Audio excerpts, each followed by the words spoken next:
Hi, guys, and welcome to the first Fresh Tech Talk. I'm really sorry that it got delayed, but I got quite sick on Saturday, so we couldn't record then. But I'm better now. I'm also really sorry about the background noise, but it's like 27 degrees outside and it's even hotter in my room, so I gotta have my window open, because else it becomes a hell.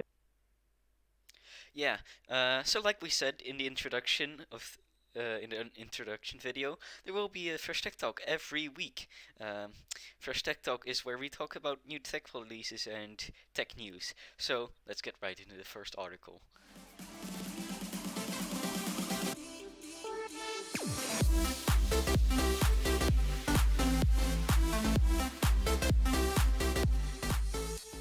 So, this is an article from Tequila.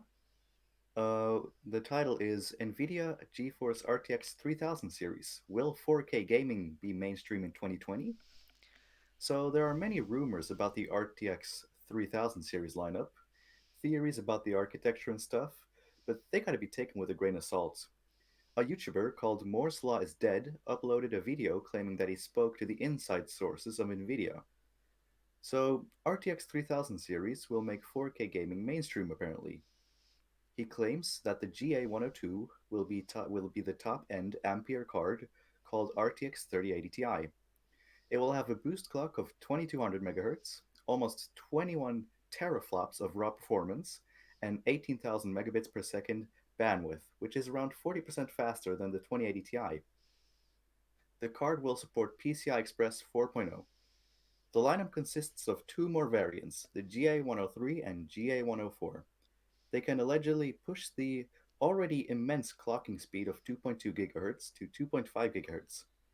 Observations of these new 7 nanometers RTX 3000 series revealed that they hit a massive CPU bottleneck at 1080p and 1440p gaming. The topic of ray tracing was also covered. With the new GPU, NVIDIA is focusing on performance rather than increasing RT cores. The reports claim that the Ampere RT cores work 4 times faster in terms of performance than the present RTX Turing cards. The series will have the same cooling system as the RTX 2000 series. The only difference is that the series will have 3 fans compared to 2 fans on the RTX 2000 series. The RTX 3000 is also rumored to be better in terms of cooling and power efficiency. The series will be using DLSS 3.0, however, all the games will not support it and specific optimizations must be done for it. The series is expected to arrive in the third quarter of 2020. However, about the ray tracing, the RTX 3000 cards are expected to have no performance hit when RTX is enabled. Now that's pretty cool. Yeah, indeed. But That would be that is insane. yeah, but the RT should also see a 4 times increase with the new Ampere cards, which would mean that the RTX 3060 should perform as good or even better than the current flagship in ray tracing. The rumors don't satisfy everyone because Turing didn't age well, especially if you bought a 2080 Ti. I can imagine that would. Yeah, even though how expensive would the RTX 3060 be? Like that would also cost something. Yeah, the GPUs just become more and more expensive, I guess. Yeah, I mean, even the RTX 2080 Ti is a very expensive card. I Yeah, mean, very expensive. some are even more expensive than my system. Yeah, I mean, all are more expensive than my system because I have quite a budget system or budget. Well, it's cheap. It's a cheap. Well, that's fine. It performs great, right? Am I right? Yeah, it performs really good. I'm satisfied with it. Yeah, you got some nice specs in there. But let's Yeah. move on to the second article then. The title is AMD Ryzen 4000 when WAR benchmarks show a 90% performance boost over Ryzen 3000, and this is an article from TechRadar. So, AMD's 4000 desktop APUs will offer a 90% performance increase over the current Ryzen 3000 APUs. Um, a Ryzen 4700G um, will have 8 cores and 16 threads and should have 8 Vega computer units. Um, the CPU itself should be running at 3.6 gigahertz base and 4.45 gigahertz boost. And for the iGPU, it should be running at around 2100 megahertz. It got a 9.9% performance increase over the Ryzen 9 4900H in processing and a 5.3% increase with the iGPU. It was also put to the test against the last year's flagship, the Ryzen 5 3400G, where there is a 91.2% increase in performance. Uh, and these benchmarks were all benched in 3D Mark Firestrike. Like, that is insane. 91.2%. Yeah, Like, wow. that is really insane. Yeah, it really is. Just imagine, like, what do you think it would cost? I don't know, probably around the price of maybe like a normal Ryzen 7, I think. Yeah, that could be possible. Yeah. Um, well, moving on. There will be also a 6-core, 12-threaded um, APU, the Ryzen 5 4400G. In the benchmarks shown, it performed 56.2% higher than the last year's Ryzen 5 3400G, with the iGPU being 7.9% faster. And then there will also be a Ryzen 3 4200G, which should have 4 cores and 8 threads, and a base clock of 8 or 3.8 gigahertz and a boost of 4.1 gigahertz. The Vega 6 in the CPU will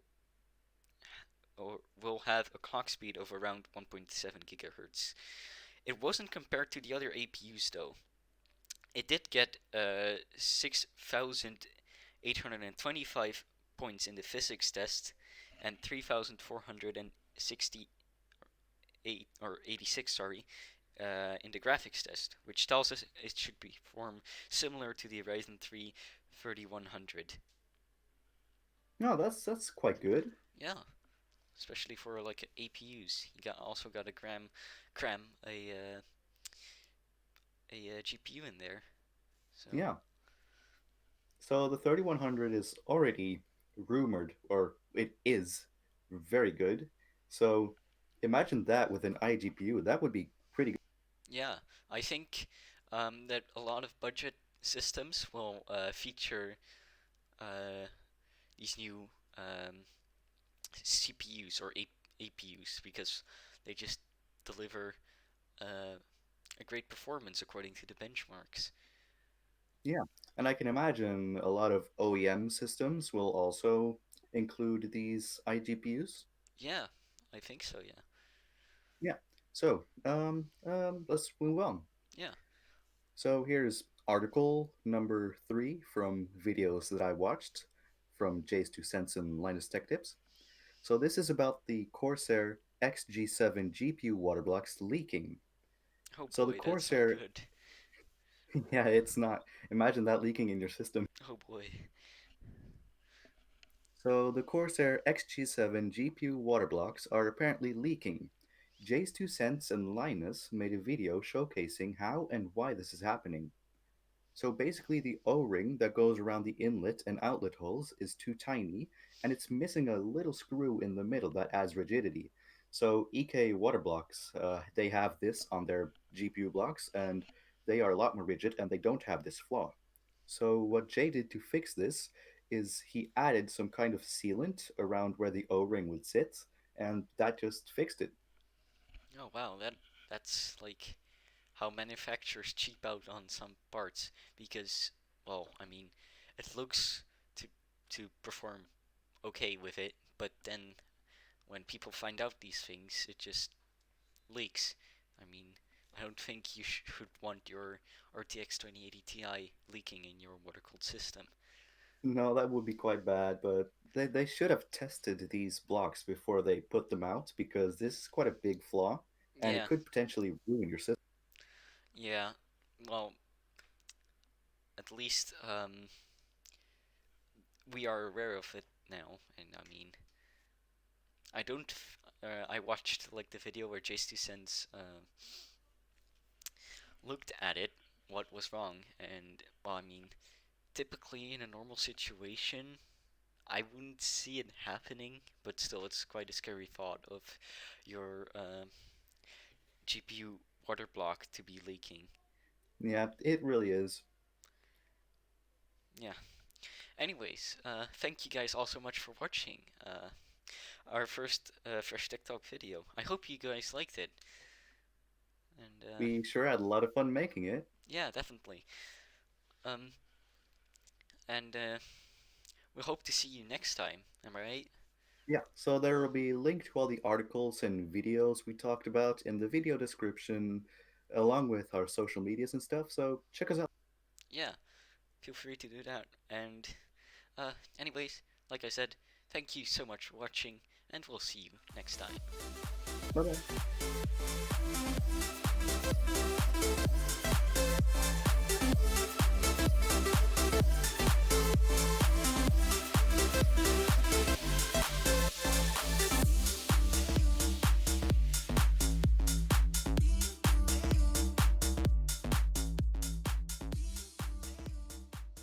Well, I mean, That geez. was good.